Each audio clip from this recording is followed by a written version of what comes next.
மகிமுண்டாகட்டும்.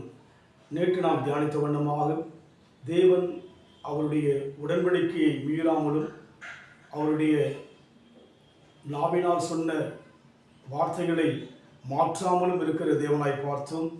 உண்மையாகவே நாம் அநேக நேரங்கள் நம்முடைய சோதனையான சூழ்நிலைகளை எண்ணி கலங்கி விடுகிறோம், சோர்ந்து விடுகிறோம். மனிதர்களை பார்த்து நம் வாழ்வில் அவருடைய செயல் மூலமாக மனம் முறிந்து விடுகிறோம். ஆனால் தேவனுடைய வார்த்தைகள் எவ்வளவு இன்பமாக இனிமையாக ஆறுதலாக இருக்கிறது. அதனால் அதிகமாக தேவனை சார்ந்து வாழ நம் வாழ்க்கை ஒப்புக் கொடுப்போம்.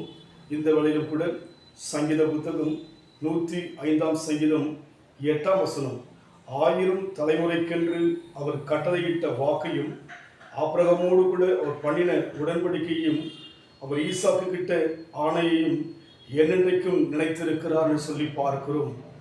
நாம் ஆரம்பத்தில் சொன்ன வண்ணமாக தேவன் உடன்படிக்கை நினைக்கின்றவர், எதுவரைக்கும் நினைக்கிறவராம் 1000 தலைமுறைக்கென்று சொல்லி நம்மோடு வாழ்ந்த நம்முடைய முற்பிதாக்கள் இன்றைக்கு இல்லாமல் இருக்கலாம்.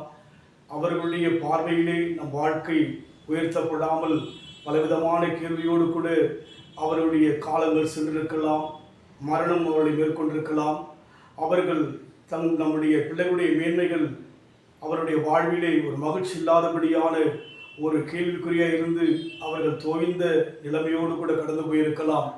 ஆனால் ஆராதிக்கிற தேவனோ சதா காலத்தின் தேவன், 1000 தலைமுறைக்கு தேவனாக 1000 தலைமுறைக்கும் ஆபிரகாமுக்கு என்ன உடன்படிக்கை செய்தாரோ அதை நினைக்கின்ற தேவனாக இருக்கிறபடினாலே நம் வாழ்க்கையிலே ஆண்டவர் சொன்ன அத்தனை வாக்கு தத்தங்களும் நிறைவேறும் என்பதிலே நாம் நம்பிக்கையோடு மகிழ்ச்சியோடு இருக்க வேண்டும்.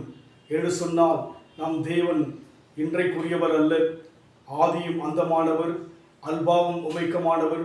மனிதனால் உண்டாக்கப்பட முடியாத மனிதனை உண்டாக்கினபடினாலே அவர் கட்டளையிடுகிற அவருடைய உடன்படிக்கைகளை நிறைவேற்றுகிறவராக அவர் என்ன மனிதனுக்கு சொல்கிறாரோ அதை நிறைவேற்றுகிற தேவனாயிருக்கிறார்.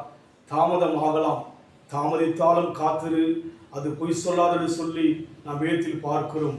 இன்றைக்கு நம் வாழ்க்கையிலே கர்த்தர் நிச்சயமாகவே நம்முடைய எல்லா பிரச்சனைகளையும் அறிந்திருக்கிறார். உங்கள் வேதனைகளை அறிந்திருக்கிறார், உங்களுடைய வியாகுலங்களை அறிந்திருக்கிறார், உங்கள் கண்ணீரை அறிந்திருக்கிறார், உங்கள் இழப்புகளை தேவன் அறிந்திருக்கிறபடினாலே மனம் முறிந்து போக வேண்டாம். பவுல் சொல்லுகிற வண்ணமாக எப்பக்கத்தில் நெருக்கப்பட்டாலும் நான் மனம் முறிந்து போவதென்று சொல்லி என்று சொன்னால் ஆண்டவர் நம்முடைய எல்லா பாரங்களையும் அறிந்தது மாத்திரமல்ல, அனுபவித்திருக்கிறபடினாலே கர்த்தர் நினைத்திருக்கிறார். உடன்படிக்கை நிறைவேற்ற அவர் இன்றைக்கும் ஜீவனுள்ளவராக இருக்கிறபடினாலே நாம் சோர்ந்து போகாதபடிக்கு கர்த்தரையே சார்ந்து வாழ நம்ம இப்போ கொடுப்போம். கடலாம் துன்பத்தில் தவிக்கும் வேளையில் படகாய் வந்திடுவார். கடலாம் துன்பத்தில் தவிக்கும் வேளையில் படகாய் வந்திடுவார். காத்தலரே மூன்றுகோளாய் காத்திட வந்திடுவார். நான் பாடி மகிழ்ந்திடுவேன், என் இயேசுவை துதித்திடுவேன். என் ஜீவிய காலமெல்லாம் அவர் பாதத்தில் அமர்ந்திருப்பேன். நான் நேசிக்கும் தேவன் இயேசு இன்னும் ஜீவிக்கிறார். அவர் நேற்றும் இன்றும் நாளை என்றும் மாறாதவர்.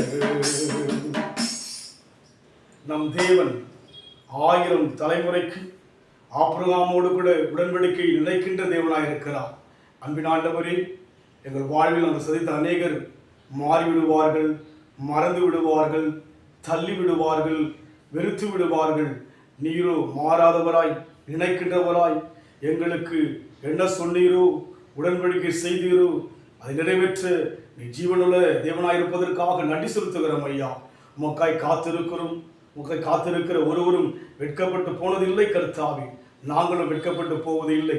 நடத்துங்க இயேசுவின் நாமத்தில் பிதாவே, ஆமென். கர்த்தர் ஆசீர்வதிப்பாராக.